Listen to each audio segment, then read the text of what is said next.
Hello, everyone, and welcome to episode 25 of Coby's Brain. It's great to have you. We got some great reviews coming your way, so keep watching. We're going to get started with some movies, starting with the 1977 film, Which Way is Up?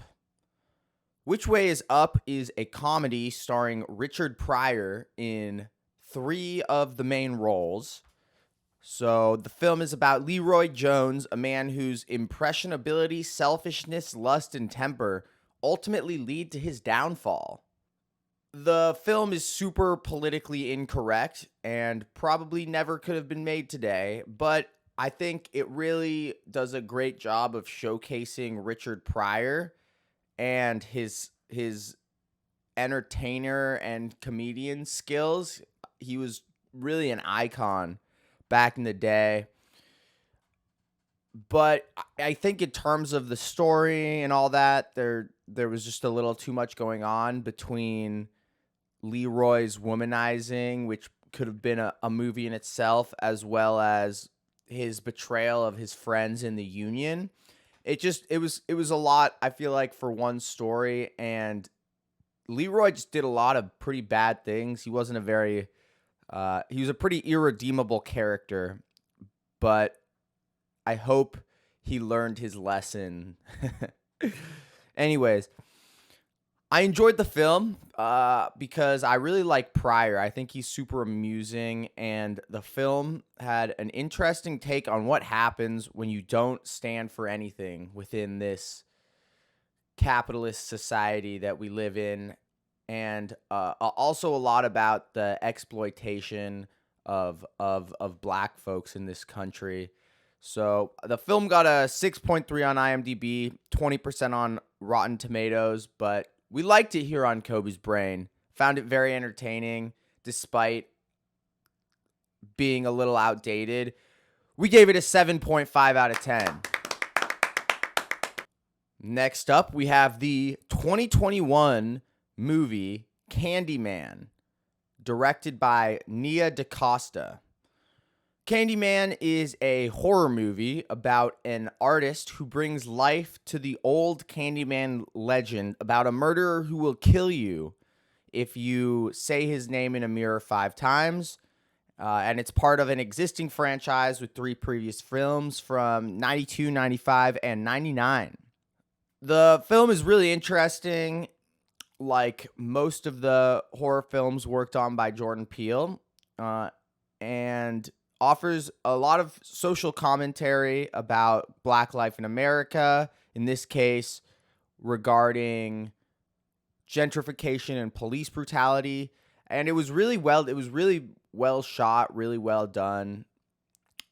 But I didn't think it was very scary. I was kind of disappointed with the level of scariness, and I don't really think the VFX that they had at the end really served the film well.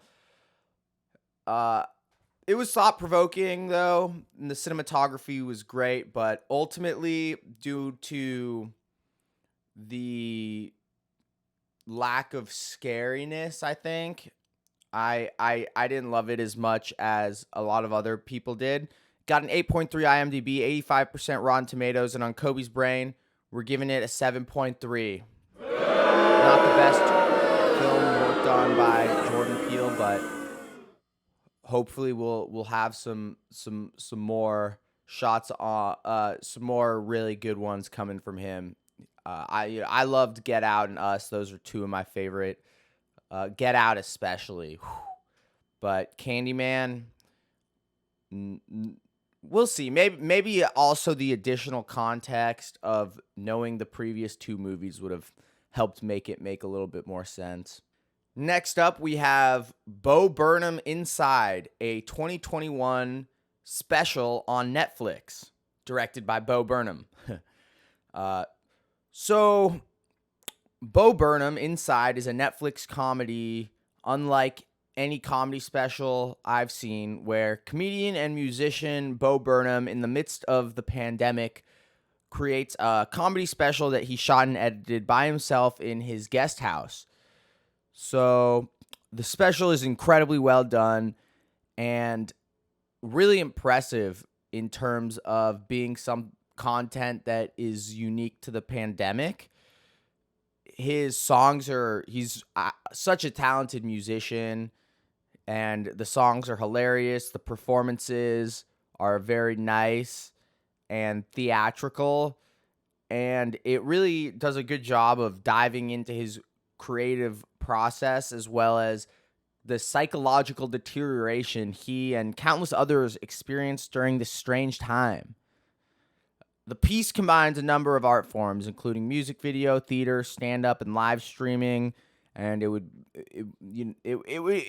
be hard. It's not really a comedy special. It's kind of its own thing. This unique medium, unlike really anything else I've seen. And ultimately, it's a unique piece of media, and it's a testament to the power of independent creation. And really a major triumph for Bo Burnham, and I really think the significance of this piece of work has yet to be fully realized. I loved it. 8.7 on IMDb, 93% on Rotten Tomatoes, and on Coby's brain, we're giving it an 8.3. Good job, Bo Burnham. Keep up the good work. Next up, we have the 1941 film, The Maltese Falcon, directed by John Huston. The Maltese Falcon is a film noir about a private investigator played by Humphrey Bogart who gets caught up with a group of criminals who are searching for a prized falcon statue. So the film was super crazy, really good story about trying to figure out a case for the private investigator Humphrey Bogart, where he has to take into consideration that everyone is a selfish actor who's providing him with potentially faulty information at all times. It's kind of crazy. And it was really interesting because of that. Really well written. But again, like a lot of older films, it's kind of hard to stay engaged. I don't know, maybe because of the lack of color. Who knows? But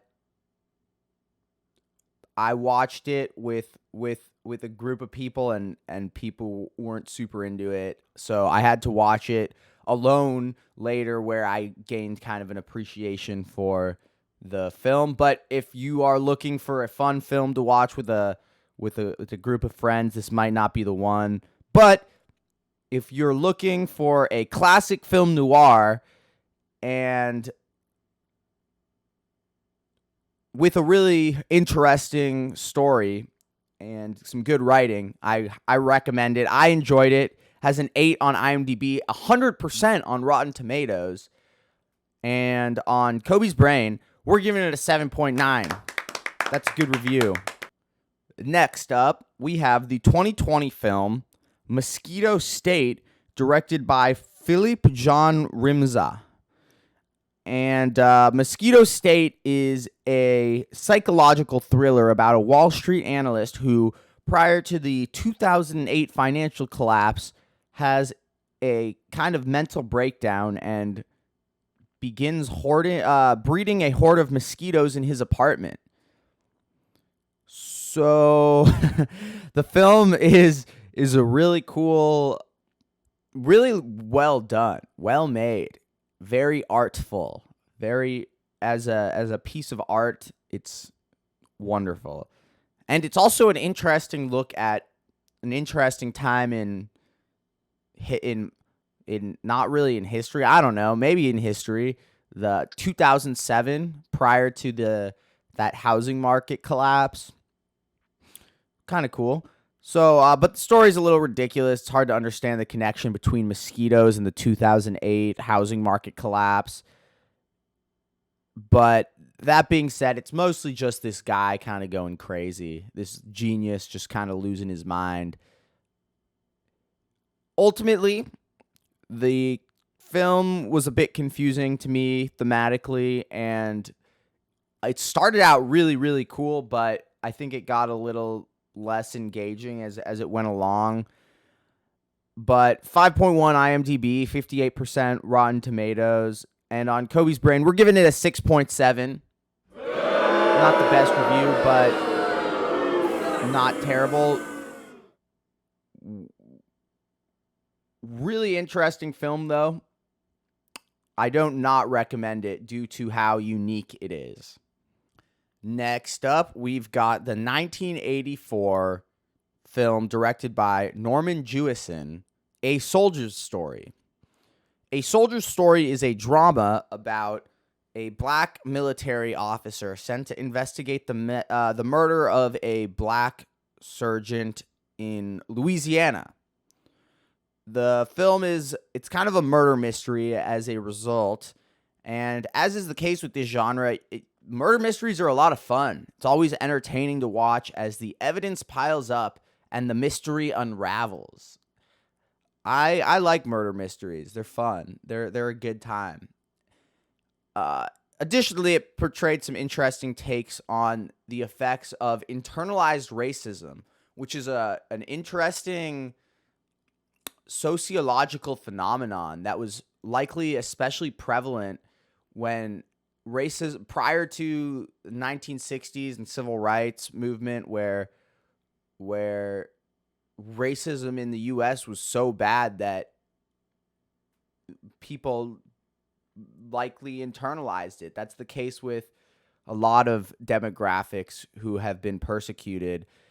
It was film was really thought-provoking and interesting historically, learning about this group of black soldiers who aren't allowed to fight in the war for a long time because of their segregated unit.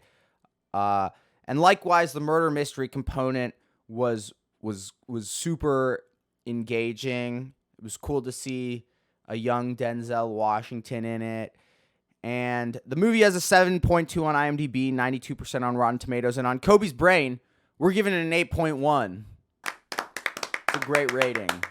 Next up, we're transitioning into Coby's music blog. So a lot of really exciting music has been coming out lately. Obviously, Drake and Kanye just dropped. I would have reviewed them. However, the jury is still out on the reviews for these albums. So far, I like them. I'm blown away by these albums, but I'm not ready to give ratings, unfortunately. Luckily, we've got some other really great albums that came out. It's a great time for music. Us hip hop fans are eating. That's for sure. We're gonna start out with YNW Melly's latest album, Just a Matter of Slime, which came out in August 2021, so last month. And YNW Melly's been in jail for a while, so I was pretty intrigued when I heard that he was dropping. And it turned out to be an album that is full of bangers, including Thugged Out featuring Kodak Black, Take Care featuring Lil Baby and Lil Durk, Far Apart featuring Kevin Gates, Green Sight, I like that one, Freddy Krueger Remix featuring Future and T Grizzly, and Na Na Na Boo Boo. Those are the ones that I really liked. However, honestly, the whole album is really good. It's really good. Even the songs that I didn't list as bangers. Credible album from YNW Melly. Despite all of the things that he's going through, he's still making great music. So shout out to him. We gave Just a Matter of Slime an 8.4 on Coby's Brain. Next up, we have Trippie Redd's latest album, Trip at Night, also August 21, 2021 album. And I'm a huge fan of Trippie Redd. I think he's an influential younger rapper, and I really like. Well, I'm a big fan of emo rap as a genre, and it's more unique than, or it's kind of this newer type of genre that has emerged, and a lot of artists. Trippie Redd, a lot of artists who have unfortunately passed away were some of the prominent figures in this genre, but we got including Juice WRLD, Lil Peep, XXX Tentacion, unfortunately, but we got some great artists like Trippie Redd, Lil Skies, Machine Gun Kelly, kind of continuing this genre, and I don't think it's going anywhere. So bangers from this album include Molly Hearts, Holy Smokes featuring Lil Uzi Vert, another prominent artist in the emo rap scene, Miss the Rage featuring Playboi Carti, Matt Hardy 999 featuring Juice WRLD, rest in peace, Rich MF featuring Polo G and Lil Durk. Those songs are bangers. But the songs that a lot of the songs in the album I didn't really like as much, but ultimately a great album by a very talented young rapper with a very kind of specific sound that combines internet rap or internet music and emo rap. And I think I love Trippie Redd. I think he's gonna continue to be an awesome figure in the rap game, and we're giving this album a 7.9. Keep it up, Trippie Redd. Next up, we're transitioning into Coby's reading blog. So the latest book that Coby read was Measure What Matters, a 2017 book by venture capitalist John Doerr. So Measure What Matters is a business book by prominent venture capitalist John Doerr, as I said earlier, about how companies and people should set goals. And not just any goals, a specific type of goals that he describes that he calls OKRs, objectives and key results, which is a way of breaking down goals into trackable metrics that can then be objectively evaluated. So you can really keep track of the progress that you're making on these goals, which is really helpful and keeps goals from being these random things that you write down one time and then forget about them and hope that they end up working out. This is the way that John Doerr instructs a lot of Silicon Valley companies like Google to make their goals happen, and clearly they're doing a good job. So it's working, I guess. This is a good way to make goals happen. The book was recommended to me by a friend and fellow OKR advocate, Sagar, who's been on the show many times, and it does a good job of explaining the efficacy of correctly implementing this goal-setting framework. Some of the examples that Doerr provides aren't super interesting, but whatever. Some of them were. And ultimately, if you're curious about how to better accomplish the goals that you set out for yourself or your company, this is a great book to read. Anyone interested in making their goals happen, OKRs, that's probably the way to do it.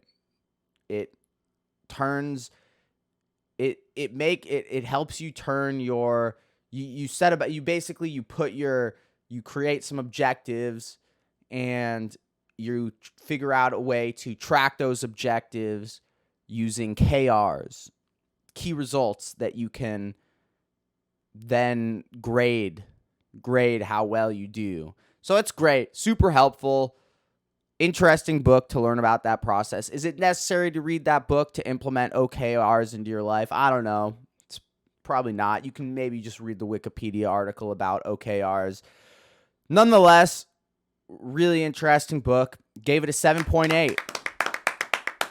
Next up, we are transitioning into Coby's gaming and interactive media blog, where we are going to be talking about episodes 2 and 3 of Vader Immortal, 2019 interactive experience created by ILM X Labs. So I have an Oculus Quest 2, which is epic. I love that thing. And I saved up some credits and bought all 3 episodes of Vader Immortal. I'd only had the first one for a little while, and that thing was dope. That thing was awesome, and I wanted to see the other episodes. I gave it an 8.7. I was pretty amazed by it. And Vader Immortal is a narrative experience about Darth Vader's attempt to bring Padme back to life by draining the planet Mustafar of energy with this thing called the Bright Star. And so basically, you are a descendant of Lady Corvax, who is someone who's able to access the Bright Star.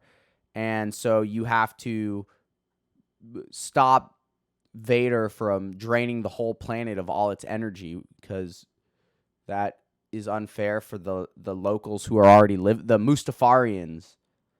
And yeah, the game mechanics are amazing. You get to use the Force. You get to do all kinds of lightsaber things.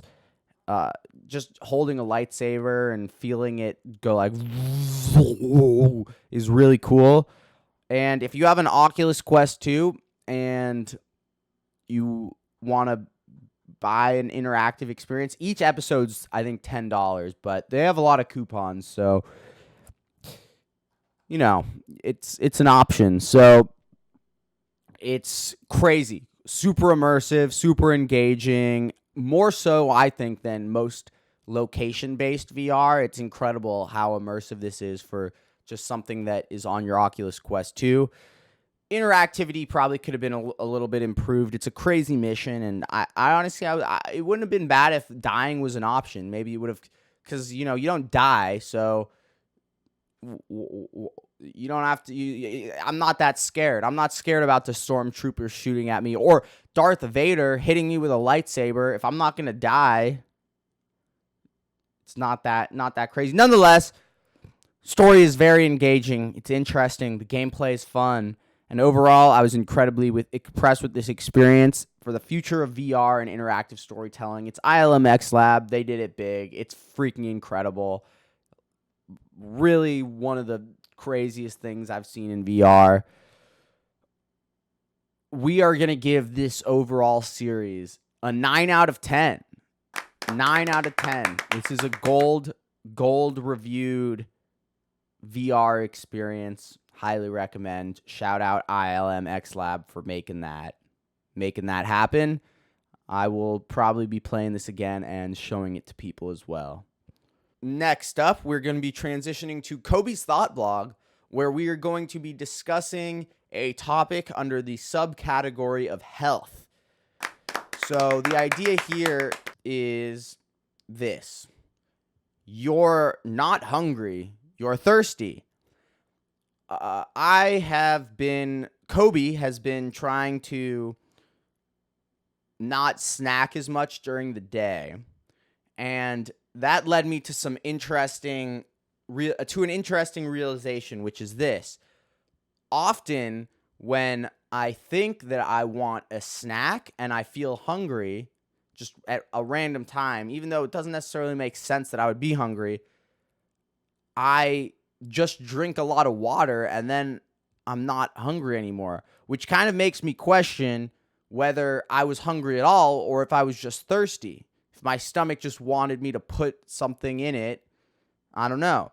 So when I really want to eat and I just drink water, most of the time the water satisfies that urge and I feel way better because water's great. And that water satisfies my hunger. So does this work for you? Do you also feel similarly that often when you're hungry, you're actually just thirsty and water will satisfy it? I don't know. I think it's helpful because I was trying to lose weight for a while, and that's a great way to lose weight, just doing that. But I thought about it a little bit more, and it only takes 3 days to die of dehydration, whereas it takes 10 to 21 days to die of not eating food. So I feel like most of the time our urge to drink water should be more powerful than our urge to eat food. Anyways, I don't know. How often does that feeling bored urge to snack turn into a result of actually being hungry, or is it just we just want water? I don't know. Are you hungry or are you just thirsty? Interesting topic of discussion. Very thought-provoking. I'm going to continue to meditate upon it. I hope you enjoyed today's reviews. We have at our next episode coming in 2 weeks, we've got that episode's probably going to be even better than this one was. We are going to actually be reviewing Drake's Certified Lover Boy and Kanye's Donda. Very excited for that. Those albums are absolute bangers so far, and I'm expecting some good reviews coming for these albums. We also got Shang-Chi, Marvel's latest superhero movie, which I'm very excited to be seeing after I'm done recording this episode. And also, we're going to be talking about Showtime's The Reagans, which is a mini-series that I have found very interesting as well, about the family of the Reagans and the myth of the American dream that they mythologized. Anyways, thank you so much for watching Coby's Brain. Always great to have you, and we will see you next time.